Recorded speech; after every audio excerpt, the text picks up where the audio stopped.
Many have forgotten how unpopular Abraham Lincoln was in his time.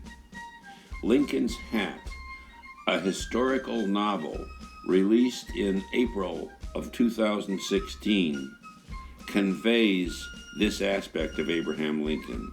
Harlan Pomeroy led a conspiracy to assassinate Mr. Lincoln. There were many such conspiracies.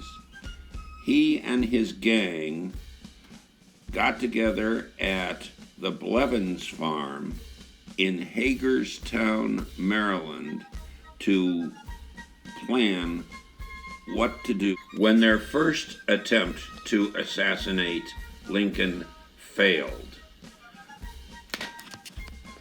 They had managed to shoot the president's hat from his head, and inside they had found many documents as he used his hat as a traveling filing cabinet very often. One of these documents was a congratulatory letter from Karl Marx of the European Working Men's Association, congratulating the president on his second election. Pomeroy planned to use this letter from Marx in the press to ruin the president's reputation by making him out to the public to be a socialist, and by starting a movement called TEA, which was against the president, and then to try again to assassinate Lincoln at his second inauguration from the Capitol building balcony.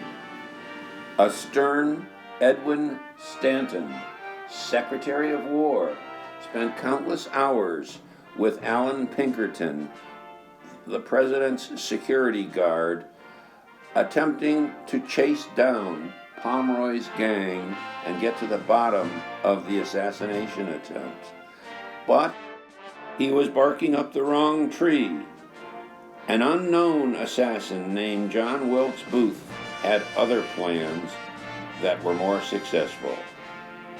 Booth successfully assassinated Lincoln at Ford's Theater near the holiday of Easter in 1865. His shot heard round the nation, and indeed the entire world, changed history forever.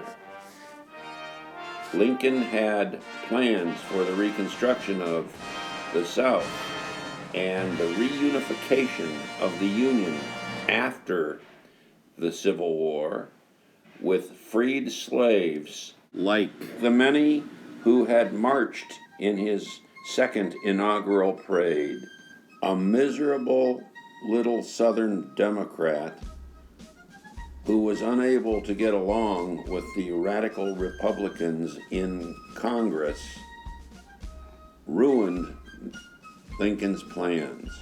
Instead, the South fell into shambles with carpetbaggers, lawlessness, and lynchings that buried the South in hate for the next 70 years.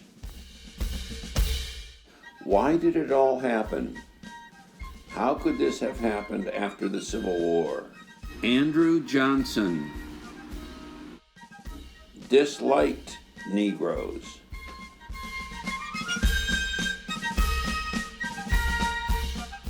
But he believed in Lincoln's plans for the reconstruction of the South.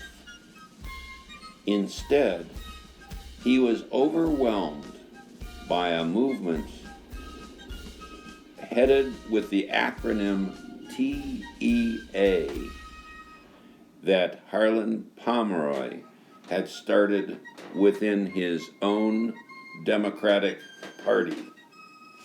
TEA stood for states' rights over federal rights, low taxes, protection of the borders, the rights of the individual over the rights of the Commonwealth, and keeping the federal government as small as possible.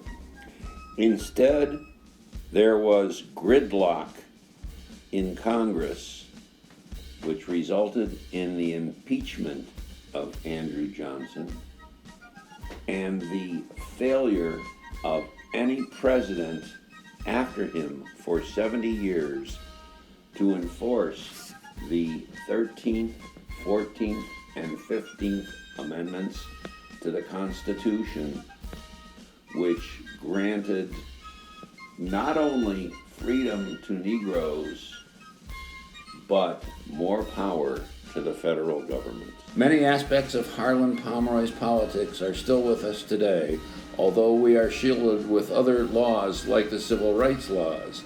In his time, however, he did not realize that the effects of this would ruin his personal life.